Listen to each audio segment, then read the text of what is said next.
కర్నూలులో జరిగినటువంటి బస్ సంఘటన దురదృష్టకర సంఘటన చాలా బాధ కలిగింది. ఉదయాన్నే మృతులందరికీ సంతాపాన్ని తెలియజేస్తా ఉన్నాం. తెలంగాణ ప్రభుత్వం పక్షాన గౌరవ ముఖ్యమంత్రి గారు కూడా ఈ అంశం పట్ల వివరాలు తెలుసుకోవడం జరిగింది.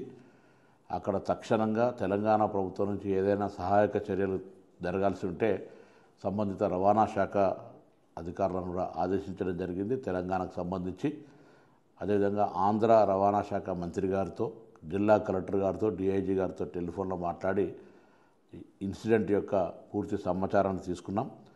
ఇవి ఒక దురదృష్టకర సంఘటన. దీని పట్ల భవిష్యత్తులో, ఎందుకంటే హైదరాబాద్ వయా ఆంధ్ర, కర్ణాటక వయా ఆంధ్ర, హైదరాబాద్కు రోజు వేల మంది ప్రయాణం చేసే ఈ యొక్క బస్సు వ్యవస్థలో అన్ని రకాల చర్యలు తీసుకోవడానికి ముగ్గురం ట్రాన్స్పోర్ట్ కమిషనర్ తొందరలో సమావేశమై తదుపరి ఇటువంటి ఇన్సిడెంట్ జరగకుండా తీసుకోవాల్సిన చర్యలను తీసుకుంటాం. ఉదాహరణకు తిరుపతిలో ఘాట్ రోడ్ ఎక్కేప్పుడు ఎంత సమయం తీసుకుంటుంది, దిగేప్పుడు ఎంత సమయం తీసుకుంటుందో ఎంట్రీ ఎగ్జిట్లో రికార్డ్ చేస్తారు. ఇక్కడ కూడా హైదరాబాద్ నుంచి బెంగళూరుకి వెళ్ళినా, హైదరాబాద్ నుంచి తిరుపతికి వెళ్ళినా, హైదరాబాద్ విజయవాడ, రాజమండ్రి, వైజాగ్లోకి వెళ్ళినా ఇటువంటి నిబంధన తేవడం ద్వారా స్పీడ్ లిమిట్, యాక్సిడెంట్ నివారించే హక్కు ఉంటుంది.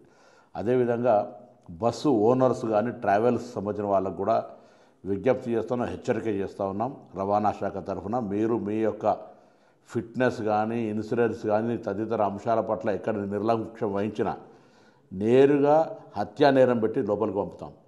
జాగ్రత్త అని చెప్తా ఉన్నాం. నియమ నిబంధనలు పాటిస్తూ స్పీడ్కు సంబంధించిన విషయంలో కూడా జాగ్రత్త వ్యవహారం చేస్తూ ప్రాణాలతో చెలగాటం ప్రయత్నం చేయొద్దు. రోజువారీ రవాణా శాఖ చెక్కులు చేస్తే వేధింపులకు అని మాట్లాడతారు. ఇవాళ ఇటువంటి సంఘటనలు జరిగినప్పుడు వాటికి సంబంధించినటువంటి క్లారిఫికేషన్ దొరికే పరిస్థితి ఉండదు. ఇలా ఏది ఏమైనా బస్సు ఒడిశాలో రిజిస్ట్రేషన్ అయింది, హైదరాబాద్ నుంచి బెంగళూరుకి వెళ్తూ ఉంది. అర్ధరాత్రి మోటార్ సైకిల్ బస్ కిందకి వచ్చి ప్రమాదం జరిగింది. ఏదైనా కారణాలు కావచ్చు.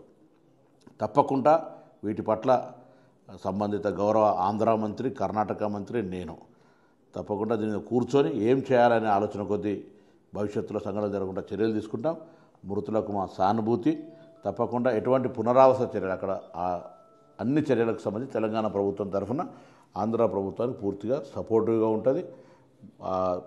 ప్రమాదం నుంచి బయటపడ్డ వాళ్ళందరికీ కూడా ఇప్పటికే ప్రాథమిక సమాచారంలో అన్ని రకాల చికిత్స, దాని తదుపరి అన్ని చర్యలు తీసుకుంటూ ఉన్నారు. కాబట్టి మరొకసారి తెలంగాణ ప్రభుత్వం తరఫున ఈ సంఘటన పట్ల దిగ్భ్రాంతిని వ్యక్తం చేస్తూ మృతులకు సంతాపం.